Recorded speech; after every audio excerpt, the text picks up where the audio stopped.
আদর্শ তিতুমির পত্রিকার সঙ্গে রয়েছি আমি ধৃতরাষ্ট্র। এমন খবর এর আগে কখনো দেখেছেন কিনা আমাদের জানা নেই। এক যুবকের নামে চলছে ধর্ষণ কেস। পুলিশ তাকে ধরার জন্য নাকি হন্যে হয়ে ঘুরছে, আর সেই যুবক আবার নতুন করে বিয়ে করছে, এমন ছবি কিন্তু আমাদের হাতে উঠে এসছে।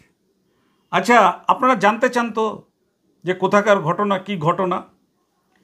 এই যে যুবককে আপনাদেরকে আমরা দেখাচ্ছি, এর নাম হচ্ছে সুশান্ত বারুই।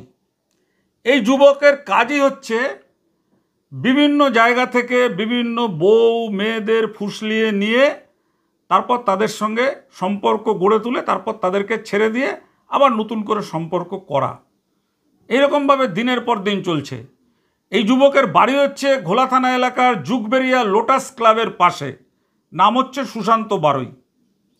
এই সুশান্ত বারুই ঘোলা থানা এলাকারই একটি গৃহবধূকে তার বাড়িতে ধীরে ধীরে সম্পর্ক তৈরি করে তার বাড়ির থেকে ওই গৃহবধূকে স্বামী সন্তানের থেকে আলাদা ভাগিয়ে নিয়ে এসে 9 বছর ধরে একসাথে সংসার করে স্বামী স্ত্রী রূপে করার পরে তারপরে 9 বছর পরে এই ভদ্রমহিলাকে ছেড়ে দিয়ে কিছুদিনের জন্য বেপাত্তা হয়ে যায়।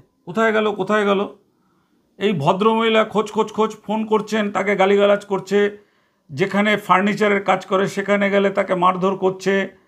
তারপরে এই মহিলা ঘোলা থানায় গিয়ে সমস্ত ঘটনা জানিয়ে অভিযোগ দায়ের করেন। ধর্ষণের কেস রুজু হয়। ধর্ষণের কেস রুজু হওয়ার পরে পুলিশ তাকে খুঁজছে। আমরা শোনাবো আপনাদেরকে যে পুলিশ কেমন খুঁজছে, সেটা আপনাদেরকে আমরা শোনাবো পরের পর্বে। এ পর্বে আমরা যেটা দেখাতে চাই যে যখন তাকে ধর্ষণ কেসে খুঁজছে বলছে পুলিশ, সেই সময় বহাল তবিয়তে সানাই বাজিয়ে বর্ধমান জামালপুরে বিয়ে করছেন একটা তরুণী মেয়েকে। সেই ছবিটা আপনারা দেখুন। দেখার পরে আপনারা বলুন যে ধর্ষণের কেস চলাকালীন তারপরে কিভাবে আবার আরেকজনকে বিয়ে করতে পারেন, এই প্রশ্নটা খুব বড় হয়ে দেখা দিয়েছে। যে একজনের বিরুদ্ধে ধর্ষণের কেস চলছে আর সেই ধর্ষণকারী একের পর এক মহিলাদের এইভাবে ধর্ষণ করে তখন কিন্তু সে জামিনও পায়নি। যে সময় সে বিয়ে করে তখন কিন্তু তার জামিন হয়নি, অথচ লুকিয়ে কিভাবে সেই রকম সানাই বাজিয়ে একেবারে সোশ্যাল মিডিয়াতে তার বিয়ের ছবি রিলস বানিয়ে ছেড়ে দিয়ে কিভাবে বিয়ে করেন। দেখুন সেই ঘটনা। দেখার পর যদি আপনারা মনে করেন এই ধর্ষণ কেসের ধর্ষণের ঘটনায় যে এই যুবক সুশান্ত বারুই, আমরা জানি না যে এই মহিলাকেও আবার ছেড়ে দিয়ে অন্য কাউকে বিয়ে করবে কিনা। সেই জন্য আমাদেরকে এই পুরো ঘটনাটা আপনাদের সামনে তুলে ধরতে হচ্ছে। আপনারা লক্ষ্য রাখুন, আমরা এর পরে আরও ভয়ঙ্কর চাঞ্চল্যকর তথ্য নিয়ে আসব যে এতটা সাহস কোথা থেকে পেলেন এই সুশান্ত বারুই।